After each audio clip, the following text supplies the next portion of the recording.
Norman विसेंट पील की book सकारात्मक सोच की शक्ति का। इसमें अभी तक हमने पढ़ा है, अपने आप में विश्वास रखें, शांत मस्तिष्क शक्ति देता है, लगातार ऊर्जावान कैसे बना जाए, प्रार्थना की शक्ति आजमाएं, सुखी होना आपके हाथ में है, न चिढ़े न गुस्सा हो, अच्छे परिणामों की उम्मीद करेंगे तो अच्छे परिणाम मिलेंगे, मैं हारने में विश्वास नहीं करता, चिंता की आदत को कैसे छोड़ें, निजी समस्याएं कैसे सुलझाएं, इलाज में आस्था का प्रयोग कैसे करें, जब ऊर्जा घटने लगे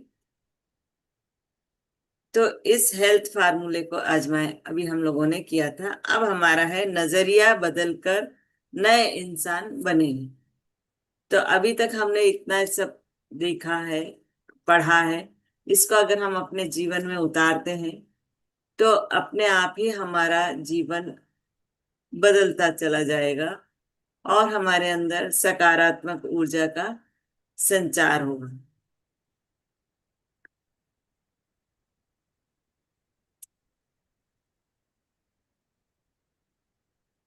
नजरिया बदलकर नए इंसान बने।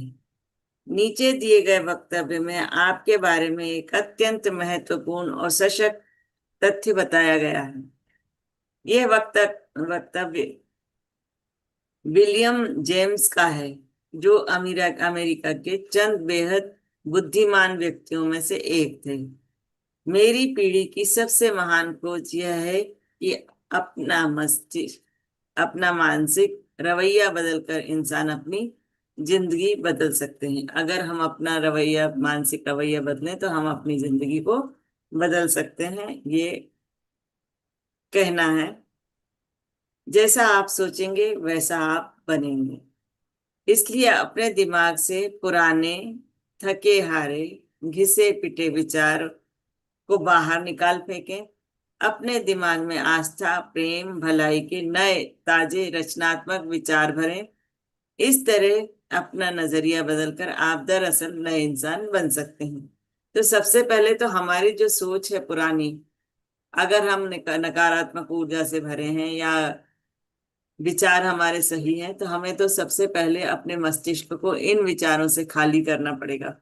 क्योंकि अगर मस्तिष्क ऑलरेडी विचारों से भरा हुआ है, कई सारे गलत, तो उसमें आप कितने भी अच्छे विचार भर लें, कोई फायदा नहीं होगा। उसी तरह से जैसे घड़ा अगर भरा हुआ है, मटका भरा है और उसमें पानी डालेंगे तो पानी बाहर ही जाएगा।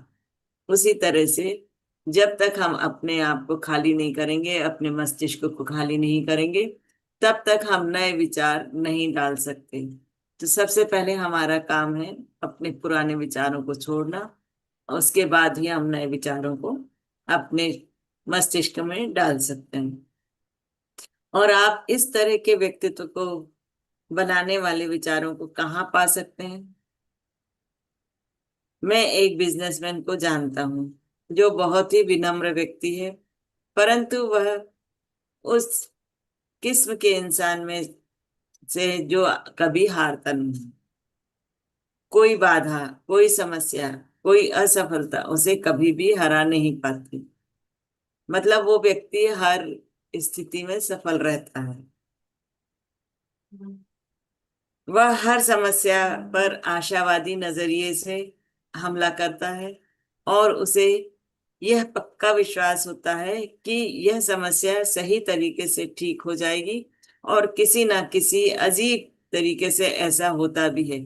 ऐसा लगता है जैसे उसके पास कोई जादू की छड़ी है, एक ऐसी छड़ी जो कभी असफल नहीं होने देती।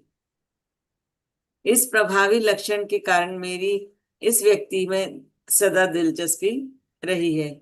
मैं जानता था कि उसके इस तरह के होने के पीछे कोई निश्चित कारण है, और जाहिर मैं उसकी कहानी सुनना चाहता हूँ। परंतु उसकी विनम्रता और कम बोलने की आदत के कारण उसे अपने बारे में बात करने के लिए राजी करना आसान नहीं था।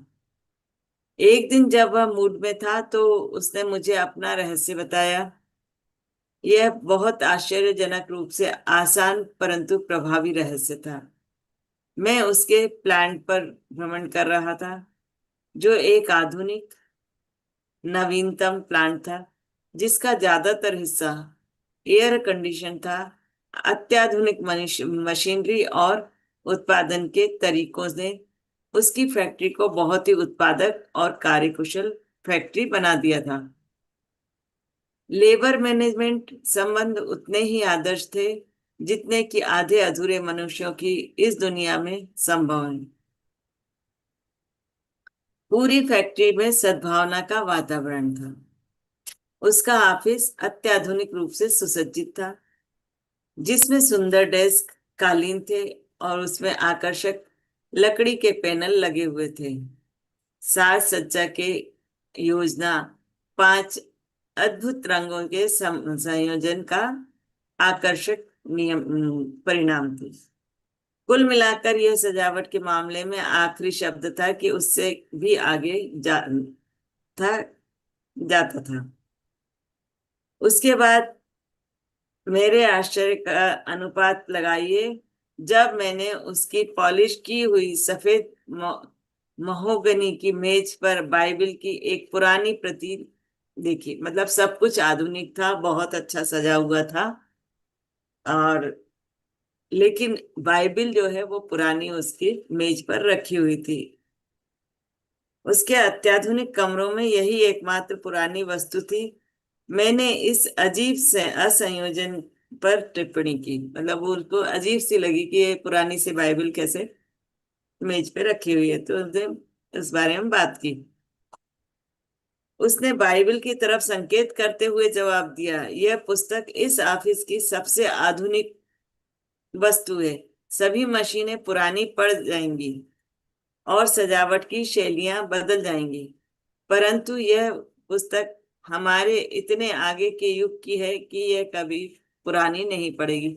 जो इसी तरह जो भी हमारे धार्मिक ग्रंथ हैं वो भी ऐसी, जैसे हमारे गीता जी, भगवत गीता, उसका भी यही है कि कभी पुरानी नहीं पड़ सकती, और उसको भी जब भी हम पढ़ते हैं तो कुछ ना कुछ नया सीखने में आता है।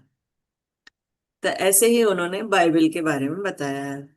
जब मैं कॉलेज गया तो मेरी भली ईसाई माँ ने मुझे यह बतला बाइबल दी थी, और उसने यह सुझाव दिया था कि अगर मैं इसकी शिक्षा को पढ़ूंगा और इस पर चलूंगा तो मैं यह सीख जाऊंगा कि जीवन में सफलता कैसे हासिल की जाती है। परंतु मैंने उस समय सोचा कि यह भली बूढ़ी महिला की तरह बातें कर रही हैं। वह हंसा। मेरी उम्र में वह बूढ़ी लग रही थी। दरअसल वह बूढ़ी नहीं थी, परंतु उनका दिल रखने के लिए मैंने बाइबल ले ली। परंतु कई सालों तक मैंने कभी उसकी तरफ सचमुच ध्यान ही नहीं दिया। मैंने उस समय सोचा कि मुझे इसकी कोई जरूरत नहीं थी। मैं कितना मूर्ख था। फिर मैंने अपनी जिंदगी को नरक बना लिया। मतलब उस बुक को, बाइबल को नहीं पढ़ता था और अपने आप में बहुत समझ के अपने आप को कि मैं सब कुछ जानता हूँ, अपने जीवन को चला रहा था, जिससे उसकी जिंदगी नर्क की तरह बन गई थी। हर चीज गलत हो रही थी। इसका मूलभूत कारण यह था कि मैं खुद ही गलत था। मैं गलत तरीके से सोच रहा था, गलत काम कर रहा था। मैं किसी काम में सफल नहीं हो रहा था, और अपने हर काम में प्रमुख कारण था गलत सोच। मैं नकारात्मक, अहंकारी, विद्वेषपूर्ण और मूर्खतापूर्ण चिंतन के जाल में फंसा हुआ था। मैं किसी की कोई बात नहीं सुनता था। मुझे लगता था जैसे मैं सब कुछ जानता था। मैं हर किसी से चिढ़ जाता था। इसमें हैरानी की बात नहीं थी कि कोई मुझे पसंद नहीं करता था।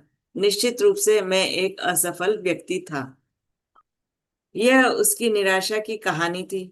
एक रात को अपने कागजों को ठीक करते समय उसने आगे कहा कि जब वो अपने घर की सफाई कर रहा था या कागजों को ठीक कर रहा था, तो मुझे यह बाइबल दिख गई, जिसे मैं लंबे समय से भूल चुका था। इसने मेरी पुरानी यादें ताजा कर दी और मैंने इसे बिना लक्ष्य के यूं ही पढ़ना शुरू कर दिया। क्या आप जानते हैं कि चीजें कितनी अजीब तरह से होती हैं, किस तरह एक क्षण में हर चीज बदल जाती है। तो जब मैंने पढ़ा तो एक वाक्य मेरी तरफ कूदा, एक वाक्य जिसने मेरी जिंदगी बदल दी। और जब मैं कहता हूं कि बदल दी, तो मेरा मतलब है कि सचमुच बदल दी। जिस मिनट से मैंने यह वाक्य पढ़ा, हर चीज बदलती गई, वो पूरी तरह बदलती गई। यह अद्भुत वाक्य कौन सा था, मैं जानना चाहता था, और उसने मुझे धीरे धीरे दोहराया, ईश्वर मेरे जीवन की शक्ति है। और यही सोचकर मुझ में विश्वास आ जाता था। जब वो ये सोचता था कि ईश्वर मेरे जीवन की शक्ति है, तो वो आत्मविश्वास से भर जाता था। मैं यह तो नहीं जानता कि इस पंक्ति का मुझ पर कितना ज्यादा प्रभाव क्यों पड़ा। उसने आगे कहा, परंतु ऐसा सचमुच हुआ।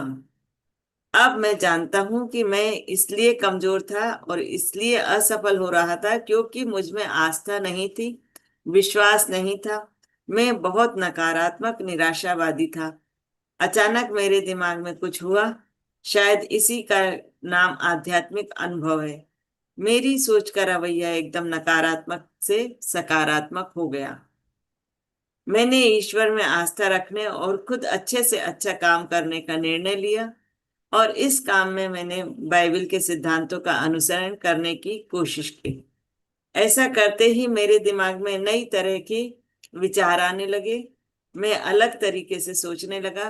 कुछ ही समय में मेरे पुराने असफलता के विचार इस नए आध्यात्मिक अनुभव द्वारा बाहर खदेड़ दिए गए, और नए विचारों के प्रवाह ने धीरे धीरे परंतु सचमुच मुझे नया व्यक्ति बना दिया। इस तरह इस बिजनेसमैन की कहानी समाप्त होती है। उसने अपने चिंतन को बदल लिया और नए विचार अंदर आए। उन्होंने उन पुराने विचारों की जगह ले ली जो उसे हरा रहे थे और उसका जीवन बदल रहे थे। इस घटना से हमें इंसानी स्वभाव के बारे में महत्वपूर्ण तथ्य पता चलता है। आप नकारात्मक तरीके से यानी असफलता और दुख दिलाने वाले तरीके से सोच सकते हैं, परंतु आप सकारात्मक तरीके से यानी सफलता और सुख दिलाने वाले तरीके से भी सोच सकते हैं।